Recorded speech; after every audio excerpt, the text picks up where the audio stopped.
Did he lose the 2020 election?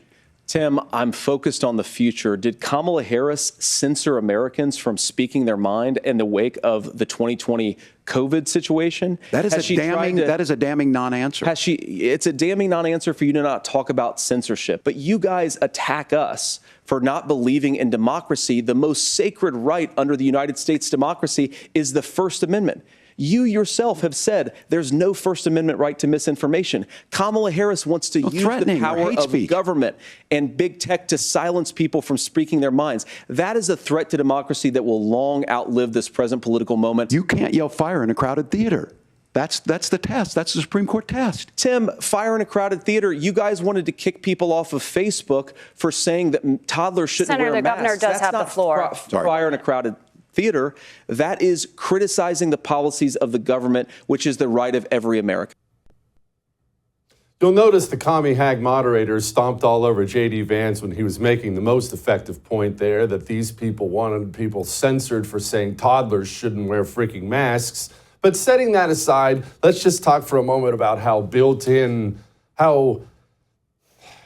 conditioned we are to some of the most insane things. You realize that an American politician at any level saying you should be able to censor hate speech, that in and of itself should end your political career, and you probably should have to move your family someplace and change your name, because hate speech is the most protected thing. Joining me now, Senator Eric Schmitt of the state of Missouri. Senator, if you wouldn't mind, since you're a lot more eloquent about this stuff than I am, would you explain to people about the importance of freedom of speech, and not that it's just speech you and I happen to agree with? If I want to stand up at the rooftop and say something insane and hateful and awful, I'm an American and I should be allowed to do so. That's right. It really, the First Amendment is the beating heart of our Constitution. What it means is that you have the ability to speak your mind. It protects fundamental human expression, including and especially those ideas that people find really offensive. And we ought to defend the idea that somebody can say something like that, because in our country, a substitute for violence that we see around the world, political violence throughout history and in the world, is supposed to be us making these decisions at the ballot box and speaking our mind in the town square, or the virtual town square as it exists now. And so the real quote unquote threat to democracy has been the one political party that's been trying to jail their political opponent, trying to turn 10 to 15 million illegal immigrants into voters, and the political party that engaged in a vast censorship enterprise with some of the biggest companies in the history of the world. And that's Kamala Harris's record. That's Joe Biden's record. That's Anthony Fauci's record. That's all of these agencies that are engaged in this to shut down speech, whether it's Hunter Biden laptop, whether it was efficacy of masks, whether it was the Wuhan, the lab origination fact that people called a conspiracy theory at the time. We're supposed to be able to dissent. And guys like Tim Walz, they don't believe in that. And that's the real, like I said, threat to democracy. It is. And setting aside that goober from Minnesota, I'm shocked at how pervasive this way of thinking is with the people who lead I was about to say America, but really it's all of Western civilization. This video of John Kerry has been making the rounds, and it is frightening if you consider the implications of what he says here.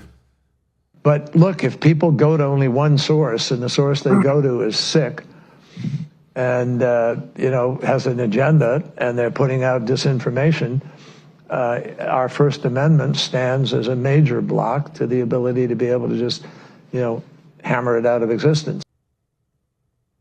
Yeah, there is John Kerry. Yeah, hammer it out, Senator? What does he want to do with it exactly?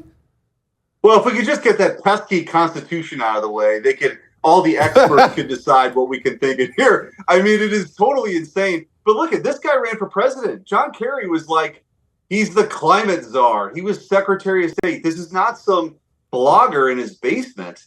Like, this is how pervasive this idea is among, 2024 Democrats. This is not your grandpa's liberal, where they would actually defend free speech. This is sort of like the full culmination of a Marxist ideology where it's focused on total power and control. That's what this is all about. It's to silence people. It's to intimidate people. And that's what the First Amendment stands to, protect. And by the way, it's also worth mentioning, Jesse, that the media just sort of is okay with this now too. They're a mouthpiece for the left.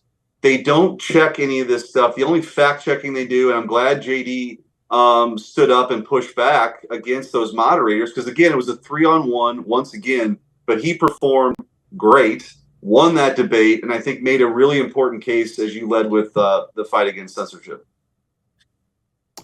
Senator, you're there in the belly of the beast. I say oftentimes that the people who lead this country see themselves not as servants or senators or congressmen or presidents or whatever they happen to be. They see themselves as kings and queens, and we're the peasants, and they're really, really just kind of aggravated by the fact they can't rule like kings and queens. But you're there, I'm not. Am I wrong? Well, I think what you've seen over the last 100 years, Jesse, is when we talk about the dangers of the administrative state, look, they had this guy, Joe Biden, who was mentally incompetent. If the poll numbers would have suggested otherwise, and Trump didn't have the knockout blow in that debate, they would have been perfectly happy having him be the front man because they knew they could wield all this power through these agencies. Same with Kamala Harris. I mean, she's not some Barack Obama meets Elvis Presley phenomenon or something, right? She's like, they were criticizing her just a few months ago. But they don't really care, because as long as they have somebody as a mouthpiece, they can do their bidding through these agencies that are not accountable to anybody. That, again, that's the real threat to democracy. They're totally fine with that. And the idea that you're hitting on is that in our republic, we're supposed to be accountable. Like, as a senator, the people of Missouri, they sent me there. They can send me back, or they can send me home.